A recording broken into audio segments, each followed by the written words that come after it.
Hello friend, Radhe Radhe. तो सुबह का बज चुका है 6:20 हो रहा है और मैं नहा भी ली हूँ और मैंने पूजा पाठ भी कर लिया। देख लीजिए, मैंने नहा लिया, पूजा पाठ कर लिया। दोस्तों, मैं आज शनिवार था तो मैं शनिवार के मंदिर भी गई थी। शनिवार को मैंने जल चढ़ाया, पूजा किया। तो दोस्तों, ये है हमारा पूजा और मैंने नहा लिया, पूजा कर लिया।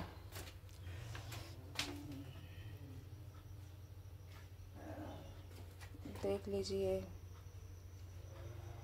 दोस्तों, आज हम बताएंगे कि हम क्यों शनि महाराज को इतना मानते हैं, शनि महाराज को क्यों पूजा पाठ करते हैं। चलो, अब मेरा पूजा हो गया है तो मैं चलूँगी किचन में।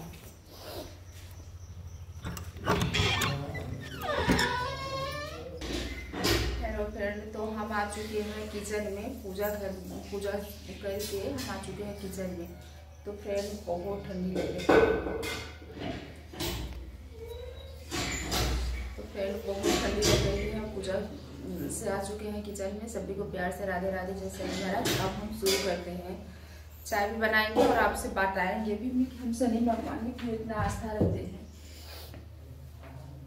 थोड़ा सा गर्म पानी करूंगी, मैं रोज की तरह थोड़ा सा गर्म पानी करूंगी और उसको मैं गला साफ करने के लिए पीऊँगी, ताकि गला गड़ता उड़ता रहता है मॉर्निंग में। फिर उसके बाद मैं अदरक वाली चाय बनाऊंगी। दो दिन से हमारे यहाँ नहीं आ रहा है, हमारे यहाँ से 2 दिन से दूध नहीं आ रहा है। तो हम लोग काली चाय पी रहे हैं। हालांकि मुझको कोई प्रॉब्लम नहीं होती है, मुझे काली चाय भी पसंद है, अच्छा लगता है। बस हमारे घर में हमारे पिताजी को नहीं पसंद है, उनको बिल्कुल भी पसंद नहीं है काली चाय। तो हाँ दोस्तों, आप लोगों को राधे राधे, जय शनि महाराज। तो हम बता रहे हैं कि एक दिन का दिन था, हम बहुत मायूस थे, बहुत दुखी थे। कह रहे थे, ये भगवान हमारे मतलब नसीब में क्या लिखा, हम कुछ भी चाहते हैं उसमें सफलता नहीं मिलती। तो मैं सोई थी। तो उस दिन का मुझे पक्का याद है, उस दिन शुक्रवार था, दूसरे दिन शनिवार था। तो जैसे मुझे लगा कि कोई इंसान मेरे सर के सामने, मतलब सर के पीछे खड़ा होके, मतलब कि जैसे कि सोते हैं ना तो सिराने खड़ा होके कह रहा है कि तुम्हारा सब अच्छा होगा, तुम एक बार शनि महाराज के शरण में जाओ। तो फिर मैं सोची शनि भगवान के शरण में जाओ। तो मैंने कहा कि अच्छा, कल शनिवार है, मैं शनि महाराज को मतलब उठ के पूजा कर लूँगी तो और शनि भगवान को जल दूँगी। तो दोस्तों, आपको ये पता होगा कि शनि महाराज का पूजा जो होता है सूर्य भगवान को निकलने से पहले होता है। सूर्य भगवान नहीं निकले रहते, उससे पहले शनि महाराज का पूजा होता है। तो दोस्तों, क्या है कि हम पहला दिन था, उठे, नहाए, गए शनि महाराज का जो है पूजा पाठ की, आए। तो बस ऐसे 2 बार किए। तो फिर मैंने कहा, ना मुझे किसी पंडित ने बताया है, ना मुझे किसी पंडित ने बताया है, ना मुझे किसी और ने बताया है, मैं खुद से क्या पागलपंती कर रही हूँ। क्योंकि सुबह उठना दोस्तों, एकदम ठंड लगती है, सुबह के टाइम भारी पड़ता था। और सुबह उठो फिर सुकुर कर दो, वैसे भी सुबह उठने में तो फिर वैसे ही इंसान को आलस लगती है, और सुबह उठ के नहाना पड़े तब तो भैया समझो कितनी आलस लगेगी। तो फिर मैंने कहा, छोड़ो, जाने दो, मुझे नहीं करना है। तो दोस्तों, 2 बार की बात, मतलब 2 बार किए, फिर उसके बाद नहीं किए। दोस्तों, मेरी तबीयत भी बहुत ख़राब हो गई और मैं हमेशा जैसे कि ये रहता था ना कि आ बैल मुझे मार, वो हाल मेरे साथ होने लगा। मैं किसी तो दोस्तों, बस वही वाला सिस्टम हुआ कि आ बैल मुझे मार। तब से पहले मैं ये बता रहे हैं कि ये है मतलब कि चिप्स काटने वाली मशीन, ये चिप्स काटने वाली मशीन है और ये अदरक है। तो दोस्तों, वो क्या है ना कि मैं चाय बनाती हूँ ना, तो मैं इसे सिलवट्टा पे या सिल पे मतलब कि अदरक को नहीं भूनती हूँ। पता है क्यों? क्योंकि सिल पे तो मसाला वसाला लगता है, सिलवट्टा पे या फिर लहसुन हुआ, मिर्चा हुआ, कुछ भी लोग मसाला मतलब सब्जी में डालने के लिए भून लेते हैं। तो मुझे सबसे अच्छा और सबसे साफ़ सुथरा ये लगता है।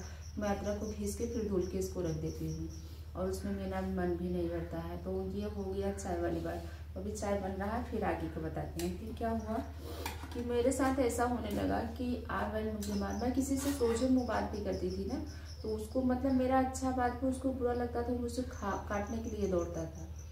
हम कहे मतलब कि शाम होते होते मतलब मेरे साथ 2 दिन 3 दिन ऐसा हुआ। तो शाम के टाइम मैं फिर से मायूस हो गई, हम कहे, हे प्रभु, हे भोलेनाथ, हे बजरंग बली, मेरे साथ ऐसा क्यों हो रहा है। वैसे मैं कन्हैया जी की भक्त हूँ, मैं राधा कृष्ण की भक्त हूँ, राधा कृष्ण पे हमारा बहुत आस्था है। लेकिन मैं राधा किशन को मानती हूँ, सच्चे दिल से मैं राधा किशन की ही पूजा करती हूँ, बाकी सब भगवान की करती हूँ। लेकिन वो कहावत है ना कि उस समय मैं इतनी दुविधा में थी, इतनी दुखी थी कि दोस्तों कि मैं कोई ऐसा भगवान नहीं थी जिनको मतलब सोच के मैं मायूस नहीं थी, क्योंकि दोस्तों मेरे पास माँ नहीं है। और आप लोगों को पता है कि मेरे पास कोई भी ऐसा नहीं है जिससे मैं अपनी तकलीफ, अपने दिल की बात उससे कह सकूं। तो भगवान के अलावा मेरे पास कोई चारा ही नहीं था कि जिससे मैं कुछ बात कहूँ या डिस्कस करूँ। फिर मैं हर भगवान को बारी बारी से याद करके मतलब मायूस होने लगी कि मैं किसी को सोचे मुँह बात कर रही हूँ तो भी मेरे साथ सभी लोग मुझे काटने के लिए दौड़ते हैं। क्या भगवान हम इतने बुरे हैं? क्या हमारी आवाज़ इतनी बुरी है कि हमारा व्यवहार इतना खराब है? फिर मुझे अचानक से याद आया कि वो मैंने 2 बार शनि महाराज को जल दिया था और 2 बार के बाद मैंने बंद कर दिया। मैंने कहा हे शनि महाराज, अगर सब कुछ नॉर्मल हो जाए, बहुत अच्छा की उम्मीद नहीं है, लेकिन अगर सब कुछ नॉर्मल हो जाएगा तो शनि महाराज जी मैं फिर से आपको जल देने लगूंगी और फिर से मैं आपकी शरण में आ जाऊंगी। तो कुछ आत्मा को एक शांति सा होता है ना, कभी कभी ऐसा होता है कि कुछ अच्छा ना हो फिर भी दिल को तकलीफ कम होती है, और कभी कभी ऐसा होता है कि दिल अपने आप मायूस हो जाता है, दुखी हो जाता है। तो मैंने मतलब कि उठा दूसरे दिन, मतलब फिर शनिवार ही था, दूसरे दिन मैं नहाई, फिर गई शनि महाराज को जल्दी आई, फिर घर का मैंने पूजा किया। फिर मैंने कहा ये शनि महाराज अब मैं आपका पूजा करती रहूँगी। तो दोस्तों अब क्या हुआ कि अब मुझे इतना हमारा दिल में डर बैठ गया कि मैं बीमार रहूँ या ठंडी लगी या कुछ भी हो, मैं सुबह उठ जाती हूँ ठंडनाते हूँ और नहा लेती हूँ, और नहा के मैं शनि महाराज के मंदिर में पहुँच ही जाती हूँ। तो क्या करूँ दोस्तों, वो कहावत है ना, मरता क्या नहीं करता। हालांकि मुझे डर तो बहुत है, सच्चाई ये है कि मैं शनि महाराज को डरती बहुत हूँ, क्योंकि सब लोग कहते हैं शनि के प्रकोप से कोई बचता नहीं, मैं डरती बहुत हूँ। लेकिन बात यह है कि अब डर के साथ साथ मेरी आस्था भी हो गई है, क्योंकि शनि महाराज से कहते हैं शनि महाराज ये चीज़ अच्छा हो जाए तो वो चीज़ पक्का अच्छा हो जाता है। तो आप लोगों को जैसा नहीं दे, अब मैं कोरी वाला चाय बना लूँ और पी लूँ, मैंने गर्म पानी भी रेडी करके रखा है। सभी को जय शनि महाराज, राधे राधे। आप लोग मेरा वीडियो जरूर देखना। जय श्री राम।